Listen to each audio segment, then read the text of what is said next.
having this most intense story time literally ever. So I have my phone, a couple notes on it of what I have to say. So basically, start off. Today we had code yellow in school. And I'll get to tell you guys that after, once at the end of my video. So first of all, we get to school, we go inside, we do our usual band leadership, drama, all that kinds of stuff, grade 6 and 7s. So I go peer tutoring a class. I take one kid out to read with him. Not even finishes the first line. Code yellow. I repeat, code yellow. So we walk back to his classroom. Well, we kind of run back to his classroom because code yellow, obviously. And they said keep all doors locked and keep students in. So then his door's locked, so I run to another teacher's closest. She just shut her door and it's locked.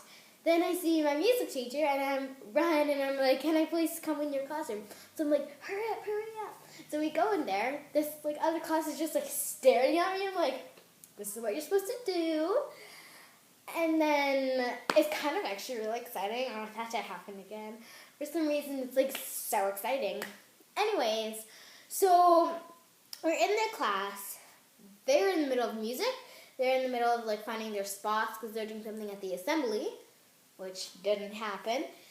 Anyways, so that happens. They do their line. Then we go to silent reading. I finish reading the book, and then they go do their performance one more time to try it out. So the kid I was reading with, he goes on one end, I go on the other, and we do the dance, and just to try it out and learn it, He already knew it, I didn't, so I just went along and stuff. And then their normal teacher got back, because it's half and half teacher kind of thing. So then the normal teacher got back, and then she just told them what happened. I went to the nearest classroom that was still open, because my classroom was at the end of the hall. I was supposed to go back to the little kid's classroom. That didn't happen. Anyways, so yeah, and then she told him we basically just worked on coloring and the Thanksgiving thing, and they did this turkey thing, I love Thanksgiving because I get time to spend with my family or something like that. I didn't really pay attention because I didn't have to. Anyways, so then the normal teacher escorts the little kid to his classroom. The music teacher, I'm not saying their names, escorts me to my classroom. And then, so everyone's in his classroom, no one's in mine. So I quickly grab a snack because the bell would ring, everyone else has got their snack. So I grab my snack, then we go down the school looking for my classroom. And every teacher was suspicious. They knew what's going on, but they were like, oh, it's just some dog, just wandering around, stuff, maybe a bear. But really, that was nowhere near the case. So yeah, we walk down the hall, we see my class in the library. I go in the library, and that's part of the leadership drama stuff. They're working on stuff. My teacher was in there. And then this other teacher, he's a grade 6, 7 teacher. Sorry, I saw a shadow. That's me. And then he brings his spare granola bars, juice, and Ritz.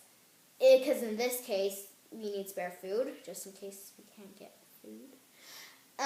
So that happens, and then we go back to our classrooms with our teachers, because we can't go by ourselves. If we get back to our classroom, everyone goes to his classroom. Some kids that went to band were stuck in the music room. Some kids were stuck in the gym. Some kids were stuck in a spare classroom. It was a quite crazy day.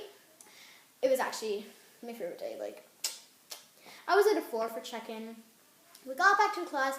Basically, the rest of the day was a normal day. We didn't go outside for recess. We didn't go outside for lunch. It was an end day for the whole day. And this is the first time in my experience of this school actually having a real code something.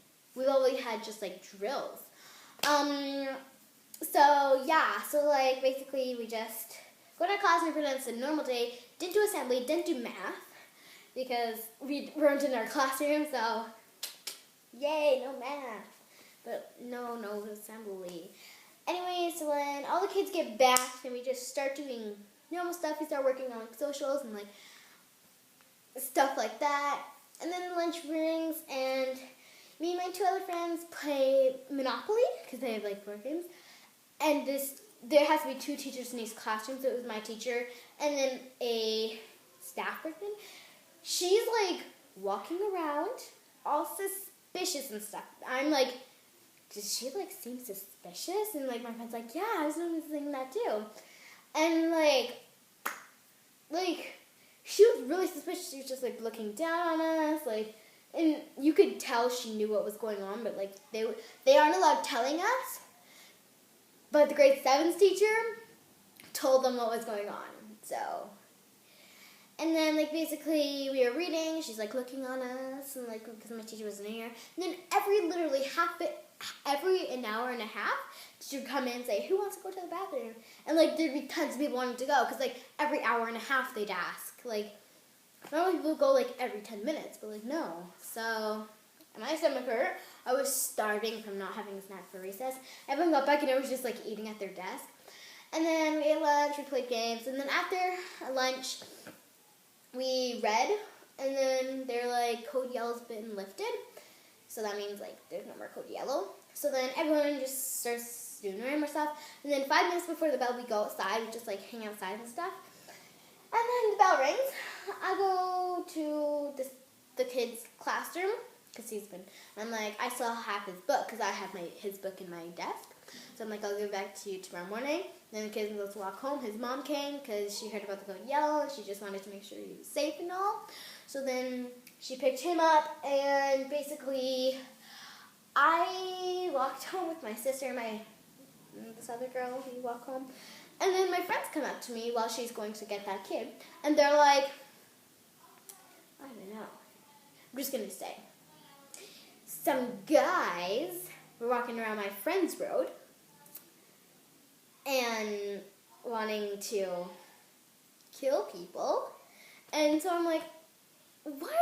And then my friend's little brother starts crying, bawling his eyes out. And then my other friend's little sister, she's just laughing away. I'm like, so I grab my phone as quickly as I can. There's still time to the story. I'm like literally about to cry because I have to walk home near my friend's road, and I was like so scared. So I call my mom. I'm literally crying on the phone, and like I was just so scared, and like I didn't know what to do. And then she said that was all fake.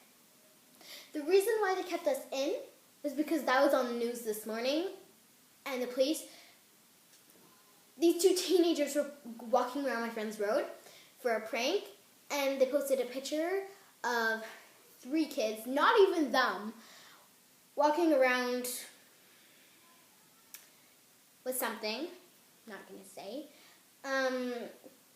and yeah, they were just walking around, and they took the picture, and then they said, we're going to hurt all the kids in the school. So the police caught them, took them to jail, made sure we were safe, and then they let all the kids go. So no one got hurt. They were just pretending to threaten. They were going to hurt people. They were pretending to. Oh, my friend just posted a music clip. They were pretending to threaten all the kids at school, so that stuff like that. And so then that happens, and basically, 1 second. Basically, like this all happens, and then it's just like, and then I call my mom, and she's like, no, it's just teenagers doing a prank. They actually went to jail for doing a prank. They're just walking along the road. The police find them and take them to jail. It was just a prank. Like they just post something on social media. Like, but you can't threaten kids at school. So they did. Every school in my city had code yellow lockdown. No, not lockdown. Code red lockdown. Because they thought it was serious, and it kind of was. Anyway, I have like a really messy bun. So, anyways, I can't even see the time. Oh, I can't even see. Anyways, so basically, like, that's what happened. And then my friend's like, you want to ride home? I'm like, no, I don't. So, yeah, and like, so I called my mom. Everything was okay. So we walked home. And then she told me what these people were. Like, they're pretending to threaten people. They all went to jail, so they were in the U.S. So, yeah. So they all went to jail. So that's the end of this video, so bye.